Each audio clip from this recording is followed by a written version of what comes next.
আজকের পাঠটা প্রথমে শুরু করছি। গত ক্লাসে ছোট একটা তোমার কনফিউজড জায়গা ছিল, সেটা হলো যে আমি এটার ইয়েস নো দিলাম কিনা। হ্যাঁ, এটার ইয়েস নো তো দেখাই যাচ্ছে যে এটা তো নো গেলই, আর এটা ইয়েস তো এইদিকে এই ঘরে, যেহেতু এটা একটা কন্ডিশনাল হচ্ছে চিত্র, এটার হচ্ছে যে দুইটা আমার ফ্লো তৈরি হবে, একটা নো এর জন্য, একটা ইয়েসের জন্য। নো এর জন্য আমি সরাসরি আউটপুট পেয়ে গেছি যে কোনো ট্রায়াঙ্গেল হবে না, আর এটা ইয়েস হয়েছে বলে আমি আরেকটা শর্তে গেছি, এই হচ্ছে ইয়েস। ঠিক আছে, এখান থেকে এইভাবে ইয়েস হয়ে আসবে না, কারণ দুইটা শর্তকে মেনটেন করে তারপর এখানে আসবে। এই শর্তটা সে মানছে বলে ইয়েস হয়ে দ্বিতীয় শর্তে গেছে। এটা লাইগেজ হচ্ছে যে একটা খেলার কয়েকটা ধাপ থাকে না মোবাইলে, যে আমি যদি একটা খেলাকে পার করতে পারি, একটা ধাপ যদি পার করতে পারি তাহলে আরেকটা ধাপে যাবে এরকম। তো আমি যদি সেক্ষেত্রে প্রথম ধাপে বাদ পড়লে কি, দ্বিতীয় ধাপে তো যেতেই পারবো না।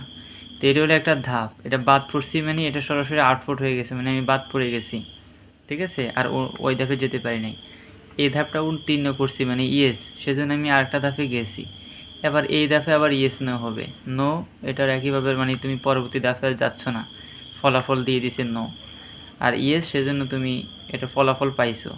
হয়তো এই খেলার ধাপ দুইটাই ধরে নাও, যদি একটা ধাপ থাকতো তাহলে ইয়েস দিয়ে একটু এরকম আরেকটা ধাপে যাইতে হইতো, কন্ডিশনে যাইতে হইতো। ঠিক আছে, তো আমরা আজকের আসলে পার্টে চলে যাব। সেখানে আমাদের প্রথম কাজটাই আমাদের জন্য ওয়েট করতে এসেছে, কোনো সংখ্যা ধনাত্মক বা ঋণাত্মক কিনা তার নির্ণয়ের জন্য একটা অ্যালগরিদম বা ফ্লোচার্ট হচ্ছে, সরি এটা দেখিয়েছি মনে হয়,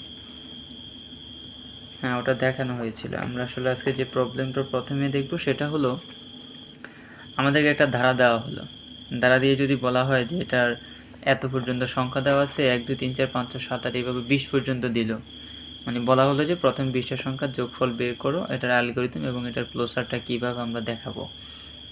অথবা 1 থেকে n পর্যন্ত, n মানে যে কোনো সংখ্যায় স্টপ হতে পারে, মানে 10 নম্বর পর্যন্ত গিয়ে স্টপ হতে পারে, 30-এ গিয়ে স্টপ হতে পারে, মানে n এর মান যে কোনো সংখ্যা এখানে হতে পারে, বা অসীম পর্যন্তও যেতে পারে। এখন এই যে ধারাটি আমার আছে, এই ধারাটার আমার যোগফল বের করতে হবে। তো এরকম যে কোনোভাবে ধারা দেওয়া থাকুক, 1 যোগ 3 যোগ 5 যোগ 7 যোগ, মানে বিজোড় সংখ্যার যদি যোগফল আকারেও ধারা দেওয়া থাকে তাহলেও যোগফল বের করার একই রকম প্রসেস। অথবা যদি তোমাকে জোড় সংখ্যাও দেওয়া হয় তাহলেও তার দ্বারা বের করার প্রসেস একই রকম, অর্থাৎ 2 যোগ 4 যোগ 5 যোগ যেটাই হোক একই রকম প্রসেস। তো এরকম ধারা আকারে দেওয়া থাকলে, অথবা 1 square plus 2 square plus 3 square plus 4 square, এদের নিচের দিকে দেখতে পাচ্ছ, বা 1 cube plus 2 cube plus 3 cube, অথবা হচ্ছে যে 1 square plus 3 square plus 5 square plus 7 square dot dot dot n square, অথবা 2 square plus 4 square plus 6 square plus 8 square, এবার dot dot plus n square. এইভাবে যে কোনো ধারায় আমাকে দেওয়া হোক না কেন, এগুলো সলিউশন করার পদ্ধতি একদম হুবহু একই রকম ক্যাটাগরি। তাহলে তোমাকে নিচে যে 4টা উদাহরণ দিয়েছে এগুলো কিন্তু দেওয়া হয় নাই, তুমি এগুলো নিচে কাজ করে আমাকে হোমওয়ার্ক অলরেডি দিয়ে দিলাম, হোমওয়ার্ক হচ্ছে এগুলো কাজ করে আমাকে পাঠাবে, আমি এটার প্রবলেমটা সলিউশন করে দিই। এবং এটা পারার অর্থ হচ্ছে তুমি সবগুলোই পারো, ওইভাবে আমি তোমাকে রেডি করার ট্রাই করতেছি, একটু মনোযোগ দেওয়ার চেষ্টা করো। এখানে আমাদের ধারাটা দেওয়া আছে 1 যোগ 2 যোগ 3 যোগ 4 যোগ 5 এবার ডট ডট প্লাস n, এইভাবে একটা সংখ্যা, এইভাবে একটা ধারা আমাদেরকে দিল, দিয়ে বললো সংখ্যাগুলোর যোগফল বের করা। তাহলে এটা যদি যোগফল আমি বের করতে চাই, এটার প্রথমে কি করব, যে আমি কাজটা শুরু করব। এখন আমি যদি n পর্যন্ত সংখ্যাগুলো যদি যোগফল বের করতে চাই, তাহলে আমি n এর মান কিন্তু জানতে হবে, মানে আমার সংখ্যাটা কত পর্যন্ত গেছে, ধারাটা কত পর্যন্ত গেছে সেটা আমাকে আইডেন্টিফাই করতে হবে। n এর মান কি আমার 20 নাকি 30 নাকি 40, এটা আমাকে জানতে হবে, তাহলে নাকি আমি যোগফলটা বের করতে পারবো। আমার যদি কত পর্যন্ত গেছে বা n এর মান কত আমি যদি নাই জানি, তাহলে তো আমি সলিউশন বা যোগফলটা বের করতে পারবো না, তাই না? তাহলে আমাকে n এর মানটাই কী করতে হবে, ইনপুট দিতে হবে, কারণ এখানে n ব্যতীত বাকি সবগুলো সংখ্যার মানই তুমি জানো, বা বাকি সবগুলো সংখ্যায় ধ্রুবক। তাহলে আমি কাজটা শুরু করলাম, আমি ইনপুট হিসেবে n এর মান নিলাম, মানে ইনপুট n এর মান নিই, এভাবে লিখতে পারো। তারপরে যোগফল, এখন এটা একটা সমান্তর দ্বারা, এটার যোগফলের সূত্র আছে। যোগফল বের করার জন্য চলক s হচ্ছে যে কি, কারণ আমি যদি যখন আমি ভেরিয়েবল এখানে বসাবো তখন সেই ক্ষেত্রে আমার ইনিশিয়াল ভ্যালু লাগবে। সেক্ষেত্রে আমি একটা কথা বলি, সেটা হলো যে তোমার যদি তুমি এগুলো যোগ করো, তুমি কি করবে, 1 যোগ 2 কত হয় 3, 3-এর সাথে 3 যোগ করলে 6, 6-এর সাথে 4 যোগ করলে আমার 10, 10-এর সাথে 5 যোগ করলে হচ্ছে 15, 15-এর সাথে 6 যোগ করলে হচ্ছে তোমার 21, এভাবেই তো অগ্রসর হবে। তার মানে তুমি দুটো সংখ্যা যে যোগফল পাইছো তার সাথে আরেকটা সংখ্যা যোগ করো, এখানে যে যোগফল পাইছো সেটাকে আবার পরবর্তী সংখ্যা দ্বারা যোগ করো, আবার যে যোগফল পাইছো তাকে পরবর্তী সংখ্যা দ্বারা যোগ করো। এভাবে তো চলতেছে, তাই না? বা এইভাবেই তো যোগ করা হয়, এটা মেশিনে করি অথবা যেইভাবেই করি। তাহলে এই ক্ষেত্রে আমার প্রথম সংখ্যা যখন আমি 1 ধরছি, তো সেটা 1 কীভাবে হয়েছে? সেটা হচ্ছে যে আমি প্রথমে ধরে নিই যে 1-এর আগে কত আছে, 0 আছে। আমি ধরে নিচ্ছি যে আমার 1-এর আগে 0 আছে, ধর আমি একটু কাগজ নিয়ে নিচ্ছি। হ্যাঁ, এবার খেয়াল করো, মানে তোমাকে দাঁড়াটা দিলে এইভাবে যে 1 যোগ 2 যোগ 3 যোগ 4 যোগ 5 dot dot dot dot plus n, এইভাবে দেওয়া হলো। তো কিছু দেয় না, মানে আমি যদি 0 দ্বারা যদি কোনো একটা দ্বারা শুরু করি, সমস্যা তো নাই যে আমার একটা দ্বারা শুরু হলো 0 দ্বারা, আমি ধরে নিয়েছি 0 +1 +2 +3 এভাবে চলতেছে, ঠিক না? কারণ কোনো সংখ্যার সাথে শূন্য যোগ করলে ওই সংখ্যাই হয়, সুতরাং শূন্য কোনো সমস্যা না। এখন দেখো, তুমি কিন্তু এই দুইটি সংখ্যা যোগ করে কত পাইছো, 1। পরে 1-এর সাথে তুমি 2 যোগ করছো, কত পাইছো, 3। 3-এর সাথে তুমি 3 যোগ করছো, কত পাইতেছো, 6। 6-এর সাথে তুমি এই 4 যোগ করছো, পাইছো কত, 10। এই 10-এর সাথে গিয়ে তুমি হচ্ছে 5 যোগ করছো, পাইছো 15। এই 15-এর সাথে যোগ করবে 6, পাবা 21। এইভাবে কিন্তু যেতেই থাকবে। তাহলে তুমি কিন্তু এখানে একটা যোগ করছো না? এখানে যে তুমি একটা যোগ করছো, এটা কিন্তু একটা এস না? আমরা যোগফলকে কী দ্বারা প্রকাশ করি, সাম, বা এটাকে সংক্ষিপ্ত লিখলে এস লিখি, তাই তো? তার মানে আমি প্রতিটা যোগফলের সাথে তার পরবর্তী সংখ্যাটাকে কি করতেছি, যোগ করতেছি। তো প্রতিটা যোগফলকে এই যে আমি এস দ্বারা রিপ্রেজেন্ট করতেছি, এটা এস। আর আমি প্রতিবারে যে একটা করে সংখ্যা যোগ করতেছি, এই যে এখানে আমি যোগফল পেলাম 1, তার সাথে 2 যোগ করছি, এখানে একটা যোগফল পাইছি, এই যে যোগফল তার সাথে আবার পরবর্তী সংখ্যা যোগ করছি। এইভাবে কিন্তু আমার কন্টিনিউয়াসলি ধারাটা এভাবে যাচ্ছে, যে আমি যে যোগফলটা পাইছি তার সাথে পরের সংখ্যাটা যোগ করব, আবার যে যোগফলটা পাই তার সাথে পরবর্তী সংখ্যাটা যোগ করব। তার মানে এখানে আমার যোগফল ইকুয়াল যোগফল প্লাস নতুন সংখ্যা। কথা বোঝা গেছে? মানে আমি এখানে যদি সাপোজ বলি 1 আর 2 যোগ করে কত পেলাম, 3 পেলাম। তাহলে 3 এটা একটা মূলত কি যোগফল না? এবার 3-এর সাথে আমি এই 3 যোগ করলে কত পাবো, 6 পাবো। তাহলে এটা পরবর্তী আর একটা কাজ, মানে এইভাবে কিন্তু আমার যোগফলটা যাচ্ছে। তাহলে এটা হচ্ছে নতুন যোগফল, আর এটা হচ্ছে এই পর্যন্ত যোগ করে যা পাইছি, আর এখন যে সংখ্যাটা আমি যোগ করব। সাপোজ তুমি হচ্ছে যে এই পর্যন্ত যোগ করে কত পাইছো, 6। এইটা হচ্ছে যোগফল 6। এখন এই 6-এর সাথে কাকে যোগ করবা, 4কে। নতুন যোগফল যেটা পাবে সেটাই এখন এস। তাহলে S equal S plus I, এটা নিয়ে সন্ধিয়ান হওয়ার কিচ্ছু নেই। এটা দ্বারা যোগফল বোঝায়, এটা দ্বারাও যোগফলই বোঝায়। এই যোগফল দ্বারা বোঝাচ্ছে যে আমি যে সংখ্যাটাকে এখন যোগ করব এর আগ পর্যন্ত যোগ করে আমি কত পাইছি। আর আই দ্বারা বোঝাচ্ছে এখন যে সংখ্যাটা আমি যোগ করব। কথা বোঝা গেছে? 1 যোগ 2 যোগ 3 যোগ করে পাইছি 6, এটা হচ্ছে এই এস। আর আই হচ্ছে এখন এই যোগফলের সাথে আমি কত যোগ করতেছি, 4। ঠিক আছে? আর এই এসটা দ্বারা বোঝাচ্ছে এখন যোগ করে কত পাবো, 10। এবার যখন তুমি আবার 10 পাইছো তখন তুমি আবার কি করবা, এখন এই পর্যন্ত যোগ করছে, এই পর্যন্ত, মানে আবার S equal S plus I. এবার এস এর মান কত, এই পর্যন্ত যোগ করে কত পাইছো, এই পর্যন্ত যোগ করে পাইছো 10। তার মানে এই মতে এস এর মান 10। আই মানে হচ্ছে এখন তুমি কোনটাকে যোগ করবা, 5কে। তাহলে কত পাইছো, 15। এখন এই মতে এস এর মান পাইছো 15। ক্লিয়ার? এইভাবে এটা যেতেই থাকবে, এস ইকুয়াল এস প্লাস পরবর্তীতে আই। পরবর্তীতে আই কত হবে, পরবর্তীতে 6 আছে। তাহলে এই পর্যন্ত যোগ করে তুমি পাইছো কত, 15। মানে এই পর্যন্ত যোগ করে তুমি পাইছো কত, 15। এটাই এস এর মান। প্লাস আই মানে এই মধ্যে তুমি আই হিসেবে কাকে নিচ্ছ, মানে কোন সংখ্যাটাকে বসাচ্ছ, 6। তাহলে সেটা 21। এইভাবে যেতে থাকবে। পরবর্তী হবে 21 যোগ 7, এরপর হবে 28 যোগ 8, এইভাবে যেতেই থাকবে আসলে কন্টিনিউয়াসলি। তো এখানে আমার এই কাজটা লাগবে। তাহলে আমার দেখো এখানে মূলত আমার আই আসতেছে, এস আসতেছে, আবার ইনপুট হিসেবে আমি এন নিয়েছিলাম, তাই না? তো এইগুলো হচ্ছে আমার এক একটা চলক বা ভেরিয়েবল হিসেবে আমার এখানে কাজ করতেছে। এই জিনিসগুলো আসলে এখানে ক্লিয়ার হওয়া চাই, কারণ এখানে এই জিনিসগুলো তুমি ক্লিয়ার হয়েছো মানে তোমার কাজ শেষ। এবং একই সাথে গুরুত্বপূর্ণ ডাটা একটু দিয়ে রাখি, সেটা হলো এটা তোমার ফ্লোচার্ট হোক, অ্যালগোরিদম হোক, অথবা সি প্রোগ্রামিং হোক, কোনো না কোনোভাবে ধারার একটা প্রশ্ন মোটামুটি কনফার্ম কোনো না কোনো বোর্ডে একটা দেয়। এটা তোমার বোর্ডে আসতে পারে, যে কোনো বোর্ডেও আসতে পারে, ক্লিয়ার থাকবে এটা। সুতরাং তারার এই জায়গাগুলো তোমার ক্লিয়ার হতেই হবে, কারণ তোমার একটা কোশ্চেন এখান থেকে মোটামুটি ধরে রাখো আসে। তাহলে আমার এখানে আমি কাজটাকে শুরু করলাম, এনের মানটাকে ইনপুট নিলাম, এরপর যোগ করার জন্য আমার কী কী লাগবে, এসের মান হিসেবে আমি 0 নিলাম, এবং কাউন্টার হিসেবে আই চলকের মান আমি 1 সেট করা হলো। এখানে এই জিনিসটা একটু বলি। এই দেখো, প্রথমে যখন তুমি এই যে তুমি তো যোগ করতেছো, যোগ প্রক্রিয়া, তো যোগের প্রক্রিয়া তুমি 1 তো যোগ না, তাহলে ওয়ানের সাথে তুমি কত যোগ করে ওয়ান পাইছো, 0 যোগ করে ওয়ান পাইছো। তাহলে প্রথম যোগফলটাকে আমি 0 ধরে নিছি, কারণ আমার যে মূল সূত্র সেটা হলো s equal s plus I. তাহলে আমি যখন ওয়ানের হিসাব করব, ওয়ানকে আমি কীভাবে যোগফল ওয়ান বানাবো, এটা তো হচ্ছে শুধু ওয়ান, এটাকে এসের ওয়ান কীভাবে বানাবো, আমি যোগফল ওয়ান কীভাবে দেখাবো, সেটা হলো আমি যেটা আমার সূত্র হচ্ছে s equal s plus I, সুতরাং আমি এসের মানকে যদি 0 ধরি আর আই এর মানকে যদি 1 ধরি, তাহলে দেখো আমি এসের মান s ইকুয়াল দেখো 1 পাইছি। কথা ক্লিয়ার? এই জন্যই দেখো তোমাকে বলা হয়েছে যে এসের মান 0। এসের মান 0 কেন ধরা হয়েছে, আই হোপ এটা বুঝতে পারছো। এটাতে প্রথম যে সংখ্যাটা আমাকে দেওয়া হয়েছিল ধারার মধ্যে, যে 1 যোগ 2 যোগ 3 এইভাবে। তাহলে আমি প্রথম সংখ্যা ধরে, এটা সংখ্যার মান হচ্ছে এস, সংখ্যার মান হচ্ছে 1। তাহলে এস ইকুয়াল কীভাবে আমি 1 দেখাবো, এস ইকুয়াল সূত্র তো হচ্ছে এটা।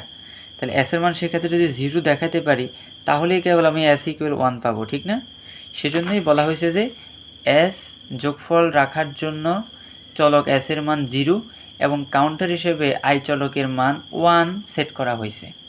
মানে আই মানে ইনিশিয়াল ভ্যালু, আই মানে কি ইনিশিয়াল ভ্যালু, মানে তোমার এই সেটটা কত থেকে শুরু হয়েছে, সেটটা তোমার কত থেকে শুরু হয়েছে, এটা হচ্ছে 1 থেকে শুরু হয়েছে, এই জন্য আই ইকুয়াল 1। এটা অলওয়েজ সত্য, তোমাকে এইভাবে ধারা যেটাই দেখ তুমি অলওয়েজ লিখবা এস ইকুয়াল 0, আই ইকুয়াল তোমাকে ধারা যত থেকে শুরু হবে তত।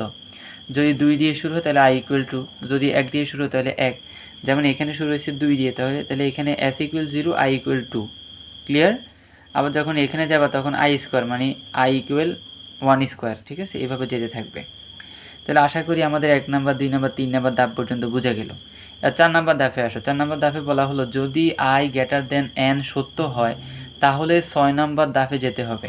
মানে কি, মানে আমার ইনিশিয়াল ভ্যালুটা অবশ্যই আই অপেক্ষা এন অপেক্ষা কী হবে, এন অপেক্ষা ছোট হবে। এখন যদি সেটা আমার যদি কি হয়, যদি সেটা বড় হয়ে যায়, কারণ আমি একটা সময় কাজ করতে করতে করতে করতে কী হবে, আই এর মানটা এন অপেক্ষা কী হয়ে যাবে, বড় হয়ে যাবে।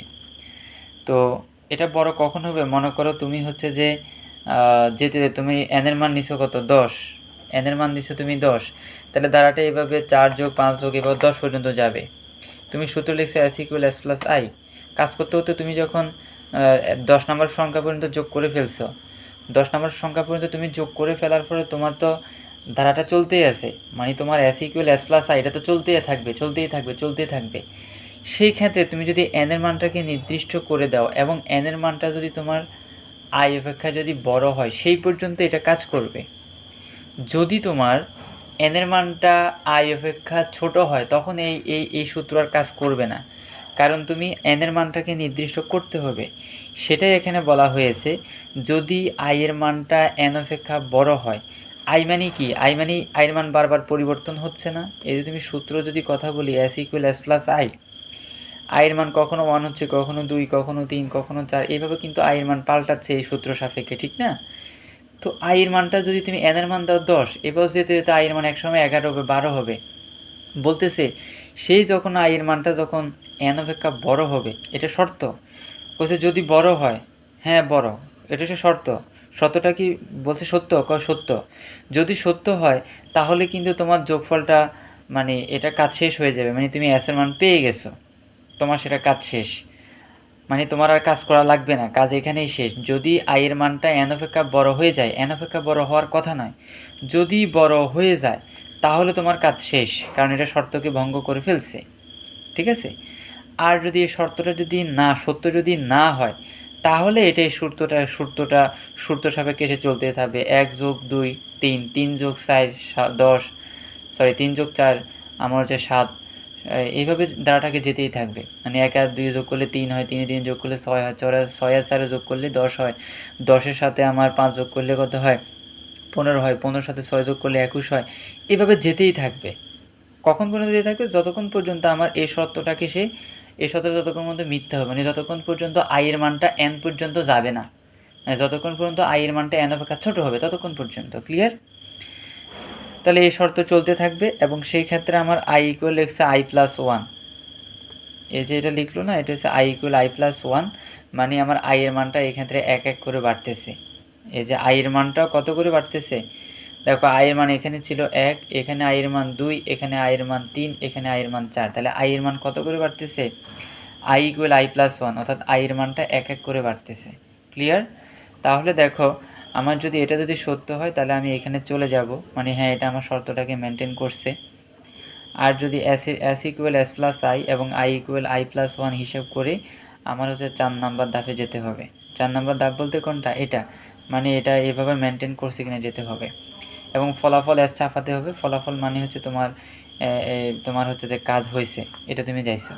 তোমার এটা ততক্ষণ পর্যন্ত চলবে যতক্ষণ না তোমার হচ্ছে যে আই এর মানটা এনকে ক্রস করবে না।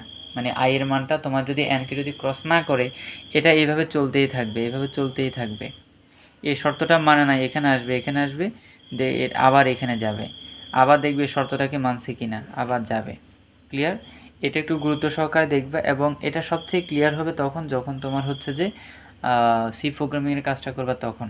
আমি আজকে দ্বিতীয় কাজে যাই। আর তাছাড়া এটা প্রবলেম হলে অবশ্যই জানাতে হবে, তাহলে এটা সি প্রোগ্রামিং ওই আলোকে বুঝাতে হবে। তবে ট্রাই ইউর বেস্ট, এটা একটু চেষ্টা করলেও বুঝে যাবা, কারণ একই রকম কাজ, নিচেরগুলো একই রকম।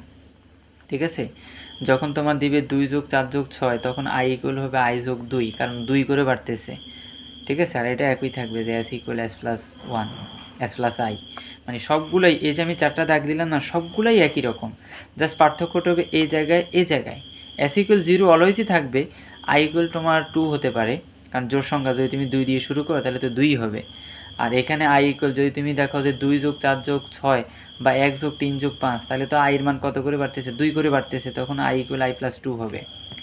এগুলো একটু ক্লিয়ার হয়েছে কিনা আমাকে জানাতে হবে। আমি পরবর্তী ফ্লোচার্ট বা ইয়েতে যাচ্ছি, সেটা হলো দুটি সংখ্যার ধনাত্মক পূর্ণ সংখ্যার গসাগু নির্ণয় করার যে অ্যালগোরিদম বা ফ্লোচার্ট সেটা।